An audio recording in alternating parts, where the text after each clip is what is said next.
Tim has a question. He says, speaking on the fast spark plug wires on a 604, I was told you had to ground. Where and how to ground them?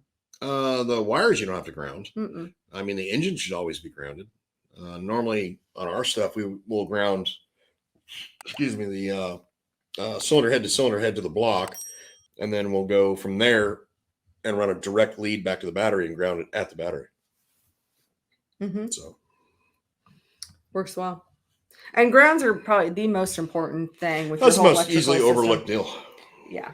I mean, like talking to Ben again at Race Logic, and he said, like 90% of the calls we get about electrical problems come back to grounds. Yep. Nelson used to tell me that from Nelson Specialties. Same thing. Grounds. Yep. Grounds. You can never have too many. I'm sure. I'm not going to say that. I've seen some engines with too many grounds on them. I'm sure you can.